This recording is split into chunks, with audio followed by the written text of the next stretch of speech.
ঘরে ঘরে ছড়াচ্ছে মিম, তবে অশরীরে নয়, সশরীরে। চমকে উঠলেন? না না, আপনাদের চমকানোর কোনো কারণ নেই। তবে যেটা হচ্ছে সেটা রাজনীতির চমক তো বটেই। দুয়ারে নির্বাচন এলেই শুরু হয়ে যায় সংখ্যালঘু ভোট ব্যাংকের অঙ্ক। আসন ধরে ধরে শুরু হয় মুসলিম ভোটের যোগ বিয়োগ। পরিবর্তনের জামানায় এই সংখ্যালঘু ভোট ব্যাংক মোটের উপর মমতা বন্দ্যোপাধ্যায়ের একচেটিয়া পুঁজি।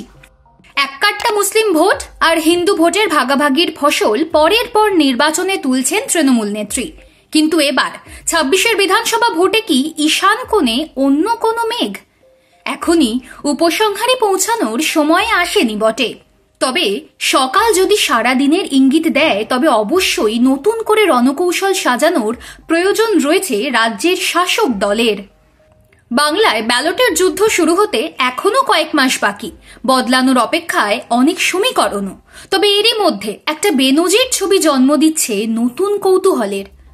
সন্ধ্যা নামলেই মালদায় সংখ্যালঘু অধ্যুষিত গ্রামের বাড়িতে বাড়িতে পৌঁছে যাচ্ছে মিম, যার পোশাকি নাম অল ইন্ডিয়া মজলিসি ইত্তেহাদুল মুসলিমিন। এতদিন পর্যন্ত যে দলের নামই হয়তো শোনেননি অনেকে, সেই এক সাংসদের দলের প্রতিনিধিরাই হাজির হয়ে যাচ্ছেন বাড়িতে। কিন্তু কেন? এবারের নির্বাচন ঘিরে বাংলায় কেন এতটা সক্রিয় আসাউদ্দিন ওয়েসির দল? কান পাতলে শোনা যাচ্ছে সন্ধ্যের সময়, বিশেষ করে অন্ধকার নামার পরে গ্রামে গ্রামে গিয়ে সংখ্যালঘু পরিবারগুলির সঙ্গে যোগাযোগ করেছেন মিমের প্রতিনিধিরা। কেউ গিয়ে বোঝাচ্ছেন মুসলিমদের সঙ্গে প্রতারণা করেছে রাজ্যের শাসক দল।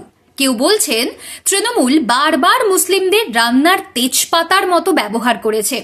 কারো মুখে এবার মুসলিমদের সংঘবদ্ধ হয়ে রাজ্যের সরকার পরিবর্তনের ডাক দেওয়া হয়েছে। প্রয়োজনে এলাকায় সভা করা হচ্ছে, পোস্টার ফেস্টুন লাগানো হচ্ছে। তৃণমূল সহ অন্যান্য দল থেকে সংখ্যালঘুদের ভাঙিয়ে এনে বাড়ানো হচ্ছে মিমের কলেবর। মিম সারাও পাচ্ছে বিস্তর। বহু মানুষ যেমন ওয়েসির দলে নাম লেখাচ্ছেন, তেমনই তৈরি হচ্ছে বুথ ভিত্তিক কমিটি। একেবারে তৃণমূল স্তর থেকেই সংগঠন তৈরিতে কোমর বেঁধে নেমে পড়েছে মিম। মালদায় ওয়েসির জনসভার আয়োজন করার প্রস্তুতিও চলছে। জানা যাচ্ছে মালদার ১২টি বিধানসভার প্রতিটিতেই প্রার্থী দেবে মিম। এর মধ্যে ৭টি আসনে বিশেষ নজর দিচ্ছে তারা। মিমের মূল নজর রয়েছে মালদা দক্ষিণের সুজাপুর, মোথাবাড়ি, মানিকচক এবং মালদা উত্তরের হরিশচন্দ্রপুর, চাঁচল, রতুয়া, মালতীপুর, এই ৭ বিধানসভায়। এছাড়াও দক্ষিণের ইংরেজবাজার বিধানসভাকেও আলাদা করে গুরুত্ব দেওয়া হচ্ছে। প্রত্যেক ব্লকে নিজেদের কার্যালয় খোলা হয়েছে। এসআইআর এবং ওয়াকফ নিয়ে মুখ্যমন্ত্রীর অবস্থান সম্পূর্ণভাবে মুসলিম বিরোধী, এই বার্তাই ঘরে ঘরে পৌঁছে দিচ্ছে মিম। সঙ্গে রয়েছে দুর্নীতির অভিযোগও। সাম্প্রতিক মালদা মুর্শিদাবাদ সফরে মমতা ওয়াকফ ইস্যুতে সংখ্যালঘু ক্ষোভ প্রশমন করার যথেষ্ট চেষ্টা করেছেন মমতা বন্দ্যোপাধ্যায়। কেন্দ্রের নির্দেশ মেনে উমিদ পোর্টালে ওয়াকফ সম্পত্তি নথিভুক্ত করার প্রেক্ষিতে যে বিরূপ প্রভাব তৈরি হয়েছে, তার মোকাবিলায় তিনি আরও একবার হুঙ্কার দিয়েছেন, ধর্মস্থানে হাত দিতে দেব না। এসআইআর ইস্যুতেও মুসলিমদের বরাভয় দিয়েছেন তৃণমূল নেত্রী। কিন্তু তাতেও সংখ্যালঘু ভোটের চিড়ে কতটা ভিজবে তা নিয়ে প্রশ্ন তোলার অবকাশ রয়েছে।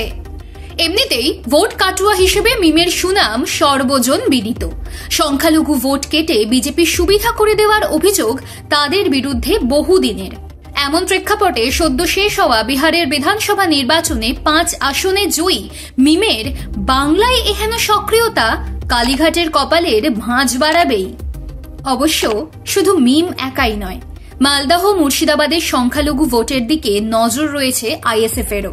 ভাঙড়ের আইএসএফ বিধায়ক নওশাদ সিদ্দিকী ইতিমধ্যেই মালদার ভাঙন কবলিত এলাকা পরিদর্শনে গিয়ে সংখ্যালঘুদের বুঝিয়ে এসেছেন কিভাবে তাঁদের দুঃখ দুর্দশায় নজর না দিয়ে কেবল ভোটের রাজনীতিতে ব্যবহার করা হচ্ছে।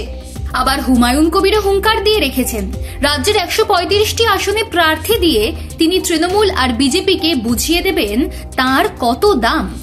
সব মিলিয়ে বলাই যায় সংখ্যালঘু ভোটের কাটাকুটির খেলাতেই লুকিয়ে আছে ভোটের সাপ লুডোর অঙ্ক।